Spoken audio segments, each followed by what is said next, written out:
আমার সাথে সে অর্থে কাউরি কোনো যোগাযোগ নেই। সব তৃণমূলের নানা ঘটনায় আমি তিতিবিরক্ত। এই দলটা কার মুখের দিকে তাকিয়ে করব বলুন?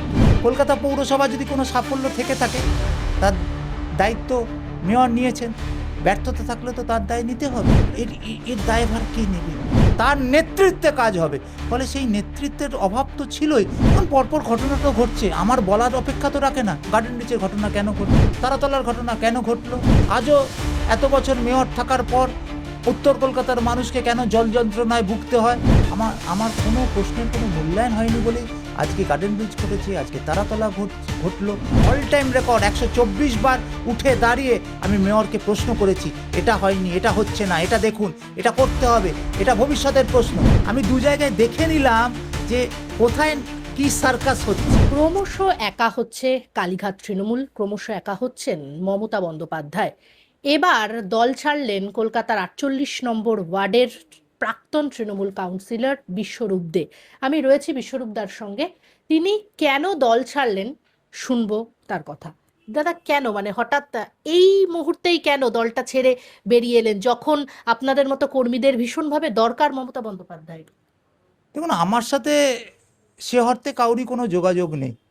কেউ 4 তারিখের পরও আমার সাথে কেউ যোগাযোগ করেননি। 4 তারিখের আগে আমি আমার মতো কাজ করবার চেষ্টা করেছি।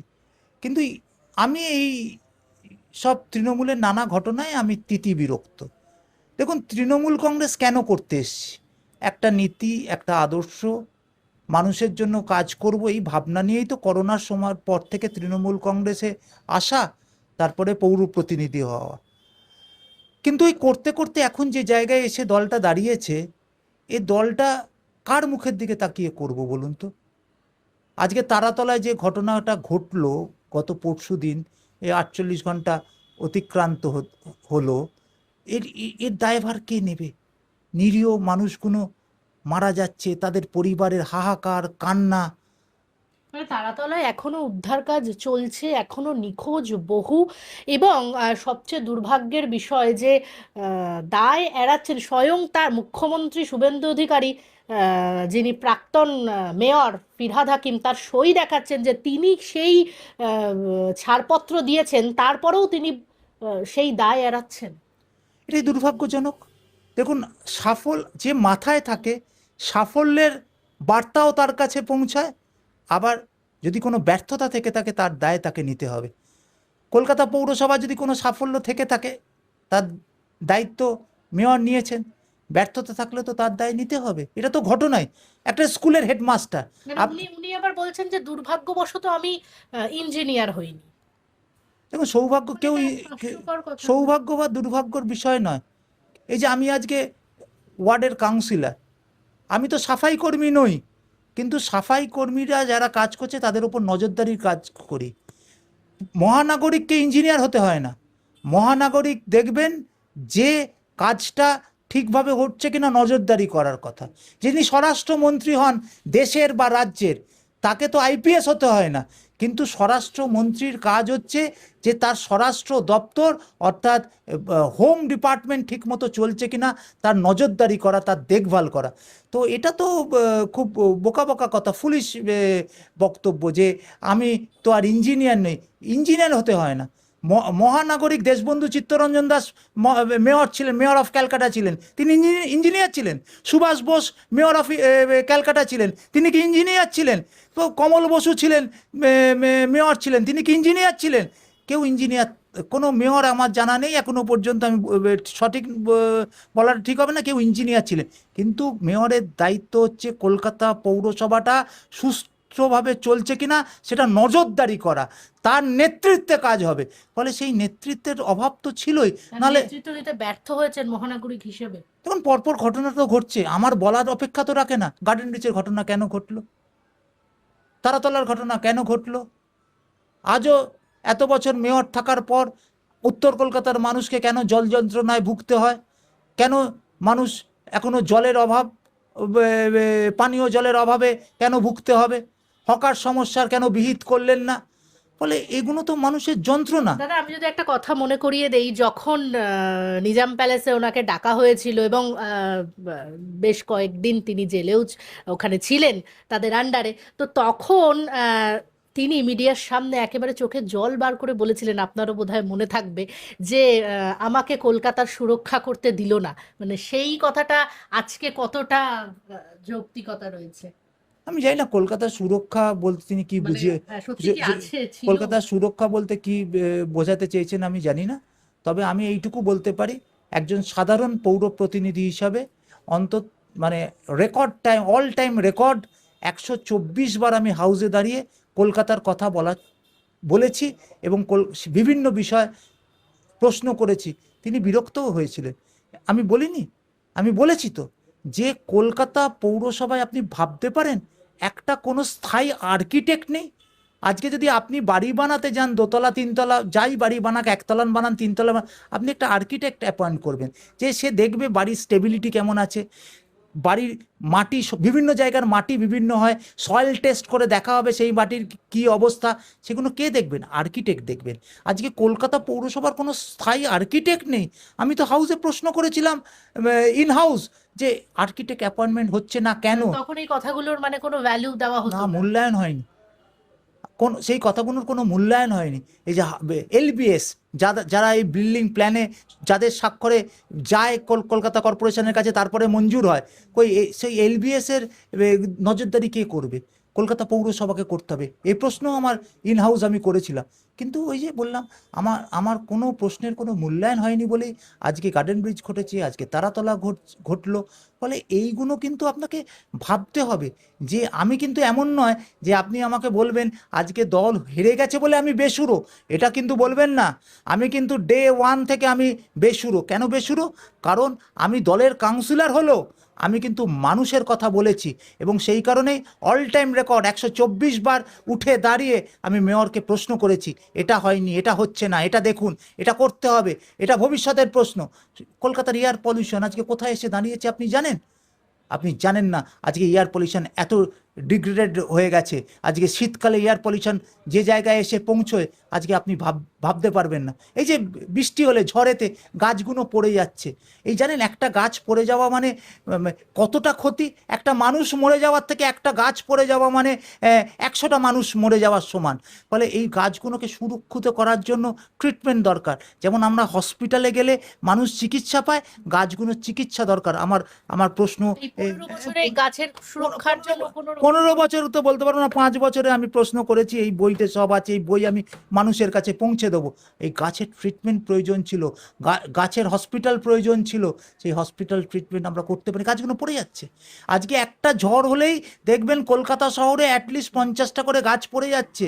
ফলে এইগুলো ভাববে কে? এগুলো হয়তো আপনাকে মনে হচ্ছে ছোট ব্যাপার, গাছ পড়ে গেল, গাছ কেটে দিলেন, শেষ হয়ে গেল, কিন্তু ওই গাছটা কিন্তু আজকের গাছ নয়, ওটা তো 50 বছরের গাছ। আজকে যে গাছটা পুঁতছেন 50 বছর বাদে সেই গাছটা বড় হবে কিনা তাও জানে না, কেউ আর উপরে ফেলে দিল। ফলে এই বিষয়গুলো কলকাতা শহরটাকে নিয়ে ভাবতে গেলে না আপনাকে খুব ডেপথে ঢুকতে হবে। কিন্তু আসল কথা না, আমরা এটাকে নিয়ে ভাবি না, আমরা সবটাই মনে করি রাজনীতি। রাজনীতি করতে করতে কলকাতা শহরটাকে এরা 12টা বাজিয়ে দিয়েছে। কিন্তু একটা কাউন্সিলর হয়ে আমি তো আর নিজের দলের ওপরে যেতে পারবো না। হ্যাঁ, আপনি একটা স্কুলের টিচার, আপনি কোনোদিনই হেডমাস্টারের ওপরে উঠতে পারবেন না। আমি একটা কাউন্সিলর, আমি কোনোদিনই মেয়রের ওপরে উঠতে পারবো না।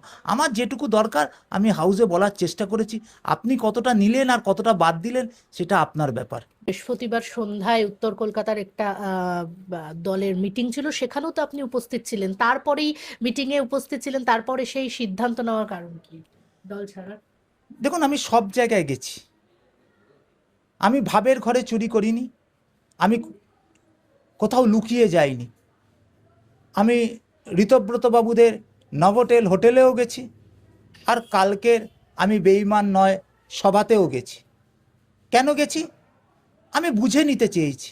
মানে দুই শিবিরের সঙ্গেই আপনি যোগাযোগ রেখেছেন, একটা কালীঘাট তৃণমূল, একটা নতুন তৃণমূল, যারা যেরকম আমি নামকরণ বুঝে হয়েছে। নিতে চেয়েছি যে কোথায় কি অবস্থার মধ্যে দিয়ে এই দলটা যাচ্ছে। যে দলটা 5 বছর ধরে করলাম, যে দলের কাউন্সিলর তো ছিলাম, সেই দলটা আজকে কোথায় এসে দাঁড়িয়েছে নিজের চোখে বুঝে নিতে চেয়েছিলাম। মিডিয়াতে দেখে নয়, কাউর কথায় বিশ্বাস করে নয়। নভোটেল হোটেলে গিয়ে কি দেখলাম? মমতা ব্যানার্জি, অভিষেক ব্যানার্জির তলায় যেসব নেতারা এতদিন ক্ষীর খেয়ে এসছেন, ফিরহাদ হাকিম, অরূপ বিশ্বাস, অরূপ রায়, কাজল শেখ, বিপ্লব মিত্র, আরও বুড়ি বুড়ি নাম, স্নেহাশ্রী চক্রবর্তী পরিবহন মন্ত্রী থেকে আরম্ভ করে যারা ক্ষীর খেয়ে এসছেন, তারা দেখলাম নোভোটেল হোটেলে আলো করে বসে আছেন। কেউ ন্যাশনাল কমিটিতে গেলেন, জাতীয় কমিটিতে, কেউ রাজ্য কমিটিতে গেলেন। ফলে দেখে এলাম যে বাবা, যেসব মানুষগুলো ওখানে ক্ষীর খেয়ে এলেন, তাদের আবার এই রূপটা দেখে এলাম। কালকে গেছিলাম এই কথাটা বোঝার জন্য, দেখার জন্য।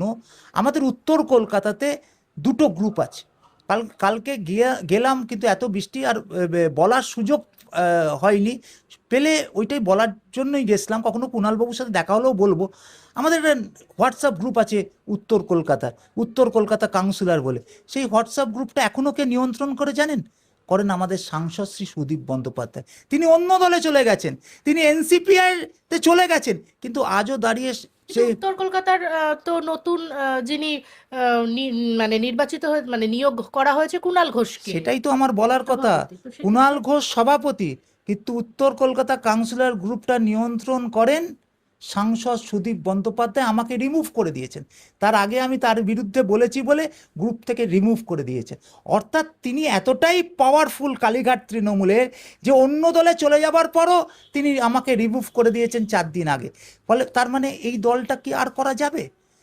আমাদের একটা এআইটিসি গ্রুপ আছে, north Kolkata AITC, north Kolkata all India Trinamool Congress. এবং এই নর্থ কলকাতার গ্রুপে আমার একটা কথা মনে পড়ছে যে ভীষণ স্ল্যাং ল্যাঙ্গুয়েজ ইউজ করে এই কাউন্সিলরদের গ্রুপে হ্যাঁ, ওই গ্রুপটার অ্যাডমিন কে জানেন? এমন একজন ছাত্রনেতা আছে সুরেন্দ্রনাথ কলেজের সাথে জড়িয়ে, যেখানে বেডরুম, যেখানে ওই উইয়ে খাওয়া কোটি কোটি টাকা, সেই কলেজের ছাত্র নেতা। আমি আর নামটা বললাম না, সে বুঝে নিন, কিছু একটা ব্যানার্জি হবে, সে ওই গ্রুপটা কন্ট্রোল করছে। তাহলে স্বচ্ছতা কোথায় রাখছেন?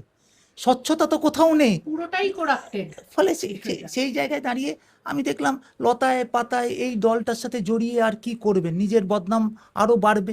দেখুন, আমি দুদিকেই গেছিলাম, এ নিয়ে কোনো নেই, আমি কোথাও লুকিয়ে যাইনি।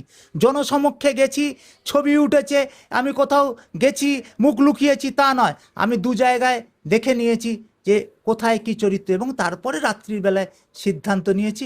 অনেক হয়েছে, স্যালুট করেছি দলকে, যে যাদের সাথে দল করেছি, যাদের সতীর্থ ছিল, ভালো মন্দ সবাইকে থ্যাংক ইউ বলেছি। আমি বলেছি যে অনেক হয়েছে, আর তৃণমূল কংগ্রেস নয়, জোড়া ফুল নয়, এবার নতুন করে ভাবতে হবে। কিন্তু কেউ বলবেন না যে আমি পরখ না করে কিছু করেছি। এবং বলুন, আপনি তো এই দু জায়গাতেই গেলেন, কালীঘাট তৃণমূল এবং নতুন তৃণমূল দলটা কি আদৌ অস্তিত্ব থাকবে বলে মনে করেন আপনি? এভাবে চললে কি করে থাকবে? এভাবে চললে থাকবেটা কি করে? আপনার সাংসদরা চলে গেলেন এনসিপিআইতে। সাংসদের স্ত্রী, যিনি আমাদের এখানকার বিধায়ক, তিনি কিন্তু আবার কালীঘাটপন্থীতেই রয়েছেন বলে শুনেছি। আবার দেখুন, যিনি নতুন রাজ্য সভানেত্রী হয়েছেন কালীঘাটপন্থীতে, তার ছেলেকে আবার দেখলাম ঋতব্রত বাবুদের নোভোটেল হোটেলে। এগুলো তো না দেখলে, না গেলে তো বুঝতাম না, এগুলো তো বুঝলাম। সবটাই যদি মিডিয়া দেখে করতে হতো, তাহলে তো আর নিজের চোখ বলে আর কোনো কথা থাকতো না। নিজের চোখে দেখে এলাম যে কি হচ্ছে, দেখে একটা সিদ্ধান্ত নিলাম। আমার সিদ্ধান্ত আমি নিজে নিয়েছি, নিজের বিবেকের টানে নিয়েছি, এটা কারোর কথাই নিইনি। ফলে আমি সব জায়গায় ঘুরে পরখ করে দেখে নিলাম যে সব কি হচ্ছে। সবাই আমাকে প্রশ্ন করেছে, আপনি ওখানে গেছেন, এখানে গেছেন, আপনি দু নৌকায় চলছেন। আমি দু নৌকায় তো নেই, দু নৌকায় জন্য নয়, আমি দু জায়গায় দেখে নিলাম যে কোথায় কি সার্কাস হচ্ছে। সার্কাস দেখে আপনি জেমিনি সার্কাস দেখবেন, অজন্তা সার্কাস দেখবেন, সব সার্কাস দেখে মনে হলো যে সার্কাস বিষয়টা আর ভালো লাগছে না। এখন তো আধুনিক হয়েছে, এখন আর দেখবেন সার্কাসে মানে একেবারেই মানে আপনি যেটা বলতে চাইছেন যে তৃণমূল দলটা একেবারে আদ্যপান্ত সার্কাসে পরিণত হয়েছে। তো এবং আরো যে বিষয়টা একেবারে মোক্ষম ভাবে বললেন যে প্রাক্তন মহানাগরিক ফিরহাদ হাকিম, তার বিরুদ্ধেও কিন্তু একাধিক বিস্ফোরক কথা বললেন প্রাক্তন কাউন্সিলর, কলকাতার 48 নম্বর ওয়ার্ডের কাউন্সিলর বিশ্বরূপ দে। ক্যামেরায় জয়ের সঙ্গে নিবেদিতা, বাংলা হান্ট, কলকাতা। আরো ভালো ভালো খবর দেখতে সাবস্ক্রাইব করুন বাংলা হান্টের ইউটিউব চ্যানেল। বাংলা হান্টের আরো খবর দেখতে নজর রাখুন। বাংলা খবর মানেই বাংলা হান্ট।